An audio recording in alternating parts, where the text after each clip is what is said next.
everyone. Today we're going to talk about everything gut health. And everybody that knows me knows gut health is one of the favorite things that I do and that I talk about because it's so foundational for functional medicine, because the gut is where 75% of the immune system is, where 90% of the neurotransmitters are made. So if you want to get healthy in all aspects of life, starting with the gut is the foundation of all we do. And one thing I wanted to mention is gut health, and talking about gut health is not new. Hippocrates said a long time ago, all disease begins in the gut.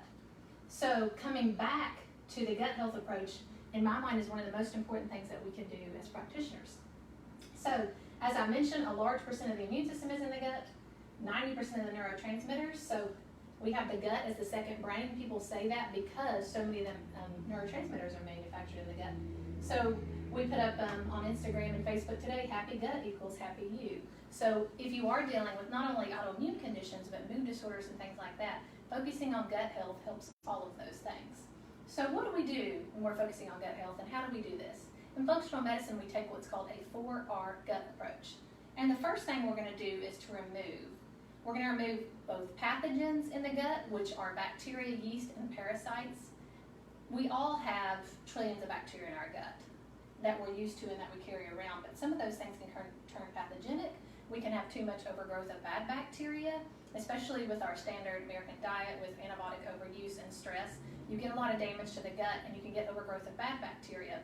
So we do what's called a GI map stool test in my practice, where we look at the breakdown, the DNA breakdown of bacteria, yeast, parasites. We look at leaky gut markers, all these type things to see what's specifically happening in your body and what potentially opportunistic bacteria could be overgrowing. And we want to get rid of those things that are overgrowing or pathogenic.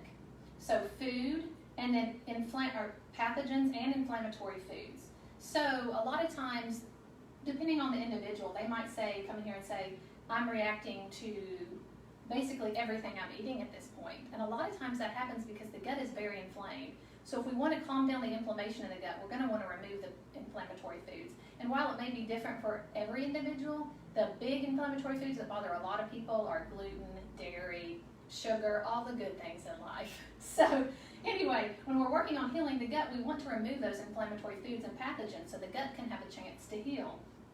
And why is this important? So when you hear the term leaky gut, and we really refer to it as intestinal permeability, we have tight junctions in our gut that keep things in the gut that should be in the gut and line those cells.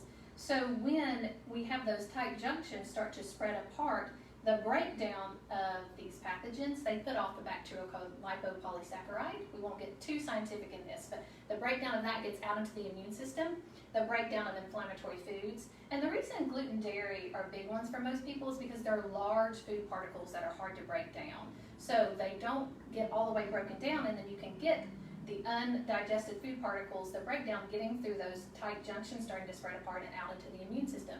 Your body is not used to having the breakdown of those foods, the breakdown of the pathogens out in the immune system, and it causes an immune response. So you hear a lot with autoimmune conditions going back to keeping the gut healthy because things are getting out in the immune system that should not be in the immune system. So we need to remove those things as the first step. The second step is to replace. When our gut is very inflamed, we're not digesting things well, and you can be taking multivitamins and all these pills, but if you're not breaking down and digesting well, it's not helping you very much. So we want to give digestive support. Sometimes that's in the case of giving digestive enzymes. Sometimes it's digestive bitters to get your body, to stimulate your own body to get its digestion going better, and sometimes it's different herbs. We want to improve digestion, and we want to improve nutrient absorption. Because if you're not absorbing nutrients and your gut's not healthy, that's harming you in many ways. So we want to replace with digestive support. The third is re-inoculate with good bacteria, both pre and probiotics. And I really want to focus on prebiotics are very important. We hear probiotics all the time. Everybody wants to know what probiotic do you take.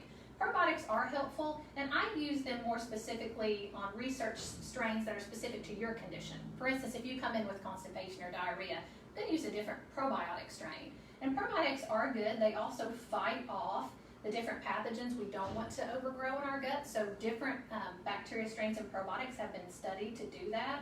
So probiotics are good, but they are transient, meaning after you stop taking them 5 to 7 days, your gut is going to shift back to what it was. So I normally use probiotics more for a specific condition I'm trying to treat, but prebiotics actually feed your good gut microbes, which fiber, garlic, onion, artichoke hearts, all of these things are prebiotic fibers, and they're feeding your good bugs. And prebiotics are very important, and just important as probiotics.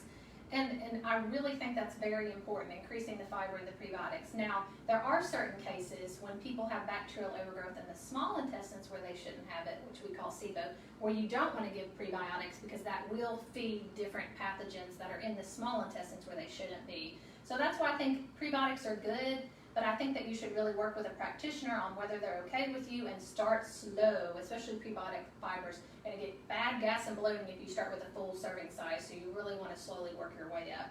So re-inoculating with healthy bacteria, step 3. Step 4 is repairing the gut lining. And we do this in many ways. We've gone through the first 3 steps. We're getting rid of the inflammatory foods and pathogens, giving you digestive support, probiotics, maybe prebiotics, and then healing that gut lining with healthy fats, healing amino acids like L-glutamine, which is super healing to the gut lining. Other things we use, marshmallow root, DGL, different things like that. What we want to do is repair and heal that gut lining so those tight junctions can heal up and keep the immune system functioning as it should.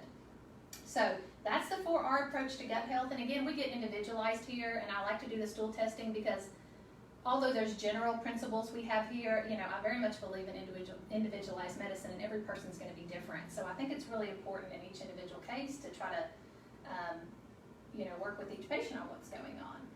So that's it for today, all things gut health, and I'll continue to talk more about the gut and get more specific. And again, let me know what topic you guys want to start with. I think introducing functional medicine and talking about gut health are foundational. And of course, thyroid and hormones and all that we'll talk about too. But if there's something specific you're wanting to talk about, let me know. And again, we're Restorative Functional Medicine. Give us an email at support@restorativefunctionalmedicine.com. Give us a call at 865-367-9506. And follow us on Instagram. Brittany Newton, my office manager, has been really great with all my social media. I'm so excited. So a lot of people are following Emily Kopek, Restorative Functional Medicine, on Facebook, which is great. We're also at Restorative Medicine on Instagram, so we'd love to get more followers. All right, everybody have a great afternoon, and I'll see you next week.